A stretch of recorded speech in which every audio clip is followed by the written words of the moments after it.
Hey guys, and welcome back to my channel. As promised in my previous video, in today's video I'm going to be giving you a very in-depth and detailed breakdown on some of the newly shown both official and in-hand images of both the completed Studio Series Devastator as well as the final two components, that being Scrapper and Overload. The completed Studio Series Devastator as well as the final two Constructicons were all unveiled this weekend at Wonder Festival 2020 and was really one of the highlights of that particular show, specifically for the Transformers brand. Now, for those of you who have been wondering, we have been getting some images of the completed Studio Series Devastator since around October time, when it was first revealed at MCM London Comic Con. However, at that time it was merely just in the prototype stages, so Overload and Scrapper were done in a more blue and purple colour scheme as opposed to their final renditions. With this new official image from Hasbro, we are able to see more or less the completed figure in its entirety, and I've got to say that it definitely to me presents itself as being a mixed bag and is a major departure from the prototype that was shown all the way back in 2018. Firstly, I'll start off with Devastator's Head. Now, I've got to say that this is where the majority of my gripes do lie with this figure, in that the face to me is too small for the rest of the body's proportions. It does look very cuboid in its design and definitely not rather circular like we saw in the movie, which is so unfortunate and is something that I do not think will change when having this figure in hand. The face in person, when you have the Mixmaster figure itself on its own, looks really well done. It's just with all of the components added together, it definitely does look rather small, and I would have much preferred it if perhaps they could have found a way to make the face more circular rather than in a slightly square box-like design. With all that being said, the detailings on the face sculpt definitely do look really movie accurate, and it's definitely leaps and bounds better than some of the previous Devastator figures that we've got from Hasbro. One additional element that we can see from this image is that there will be, in fact, as suspected, an additional component that will come with Overload in order to really thick out and make the top section of the cylindrical mixer of Mixmaster so much more movie accurate, and that is when the back section of Devastator's head expands and becomes almost as if though it's like a grinder. This looks really well detailed and has got some fantastic green paint applications. To me, it does have a rather ghastly big tab sticking out in the center of it. However, I'm sure that that will actually be able to tab into the back of Devastator's head and that this is merely just a mistransformation. So I definitely do think that that does help to make the overall head design look slightly more movie accurate, but I just really do not think there's any fixing that face sculpt at all. It is just too cuboid for the overall design of Devastator. And then finally we can see where the front of the truck of Mixmaster ends up, which is something that we already knew and suspected, and really and truly is something that I actually quite like, as it just gives Devastator a more transformed, accurate look. Turning our attention now down to the main torso region of the figure as well as his arms, we can see here that Scavenger really isn't very visible within this mode at all, particularly when you do have Overload pegged on. You can see that Overload really disappears as if though he's going to really expand, which is quite surprising considering as a robot he is actually significantly smaller than some of the other figures within this line, particularly the leader class Scavenger, so it'll be really intriguing to see how his transformation works out. But we can see here that he does make up the majority of the figure's waist, if not all of it. We can see that he does come up to roughly about the knee sections of both Long Haul and Rampage, and we can also see that there will be places for us to store both Rampage's stand on the back of Devastator, and we can also see where scrap metal shield will actually peg onto the knee. Personally, I think that it does look rather obscure just hanging out there, but I guess you could say that it goes with the design of Devastator, as in the movie there was various bits falling off of him when he was consuming different elements, and really and truly he was rather a mess when transforming, so I guess having that place there doesn't look too out of place compared to the actual CGI design. I like some of the silver highlights that have carried over from Overload, such as the stairs and some of the different bars. That does really help to break up the sculpt. I do think that perhaps he's slightly too red. I'm not entirely sure whether that's a movie accurate look or not, but personally for me, the torso just looks way too red compared next to some of the other limbs, and comparing it to the yellow arms of both Scrap Metal and Scrapper,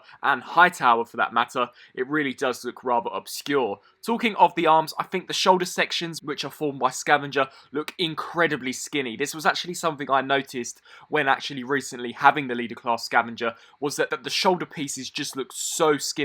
I really do hope that an upgrade kit does come out by DNA Designs that really do help us to bring those shoulders out and make them slightly thicker, perhaps by adding the movie accurate missiles that were present on the prototype, however which are not present here, are something that they include.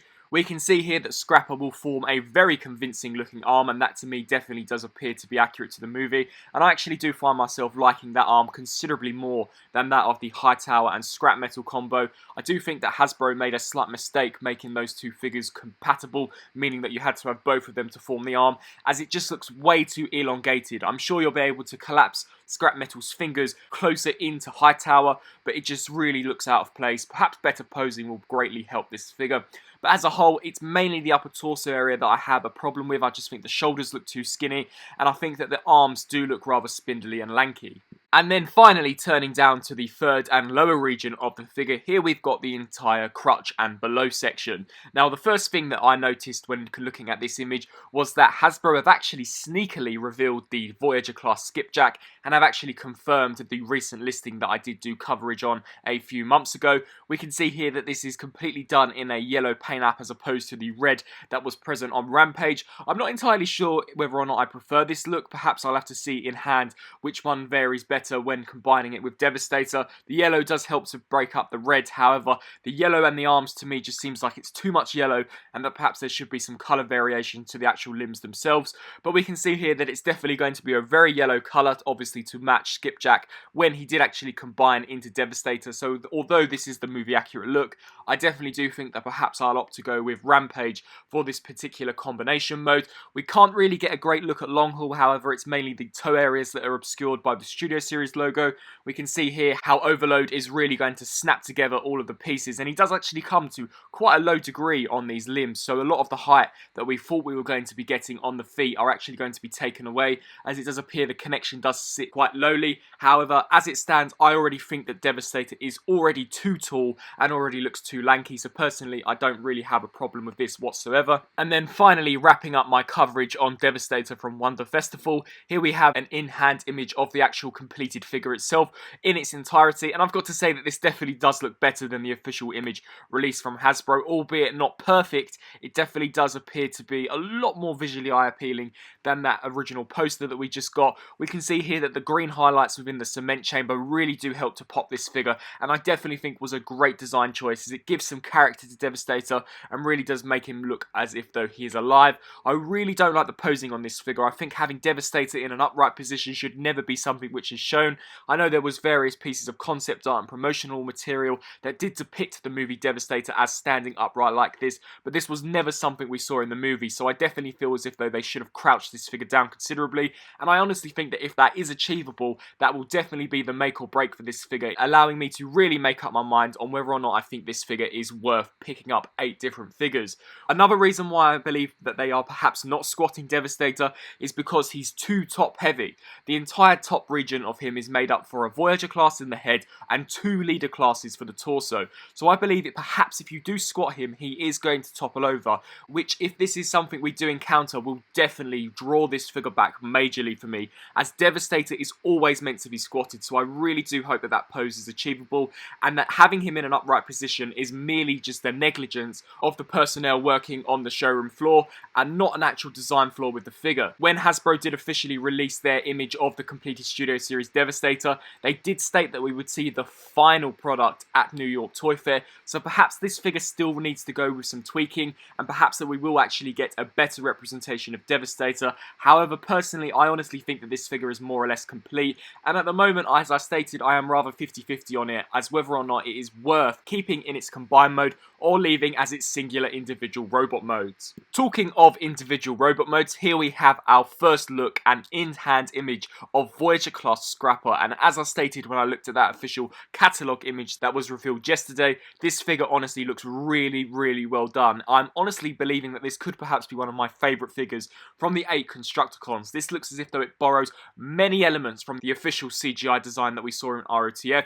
The head sculpt looks fantastic. I think the proportions are great. I really like that almost crane-like arm that he's got, and then the smaller pincer-like arm. It definitely does look as if though it's going to borrow loads of elements from the CGI design, which which was something that I was rather worried they wouldn't do, as considering Scrapper had minimal screen time within the movies, they honestly could have just gone their own route and given us something like they did with Scrap Metal, where they just borrowed certain elements and really had their own creative influence. But here it definitely looks as if though they are sticking solely towards the source material, and as a robot I think he looks absolutely brilliant. So if the Devastator Combine mode doesn't turn out to be one of the best things, at least we've got 8 fantastic looking Constructicon figures within their robot modes, and all of them for the most part have great looking vehicle modes. Talking of vehicle modes, here we have an image of both Scrapper and Overload within their vehicle modes, and once again I actually think that Scrapper's vehicle mode looks really accurate to the film and is definitely a very convincing construction vehicle. I think for the most part Hasbro have done a great job of giving us some really high quality figures for this Constructicon lineup, so I really do hope that Devastator isn't a flop and that it's merely just the posing that is letting that figure down. But getting back to the vehicle modes, I think Scrapper looks great. You can see Overload depicted in the background and he definitely looks as if though he's going to be that very elongated vehicle, which I'm so pleased that they went with, as that's definitely the vehicle that we saw in the movie. We can see that cement mixing chamber just hanging out on the back of Overload, obviously to evoke where the weapon storage will be, but we can see here that that is obviously going to become detachable and will be something that we can just implement on Devastator when we have him combined. I think both of these vehicle modes look great together, and here we actually have my favourite image taken from Wonder Festival so far. Here we have the entire 8 Constructicon team, both displayed in their robot modes as well as in their vehicle modes. I think that as a set these figures look absolutely fantastic. Each of them have got fantastic looking robot modes. As of yet I don't have Overload nor Scrapper, so I can't really compare them to the rest of the figures, but just in terms of a visual representation they definitely look as if though they're going to be up there with some of the best figures from this line so far, if not just as good as some of the other Constructicons. We can see here that in vehicle mode I all think that they do scale rather nicely with one another, and they're just going to look like a really great Constructicon team. It's amazing that we're finally getting some high-end, high-grade Transformer figures for the Constructicon movie Devastator. We can also see that the newly revealed leader class Overload will be more or less the same size as the Voyager class Scrapper, so it's going to be slightly more of a squat leader class compared to that of Scavenger. However, I'm sure he's going to have a lot of plastic, as he's really going to have to expand to become that really elongated looking vehicle, as well as to really bring and solidify all of the different connections of Devastator. And then actually taking a closer, more detailed look at Leader Class Overload, we can see here that this figure strongly resembles that of some of the early concept art that was released for Revenge of the Fallen.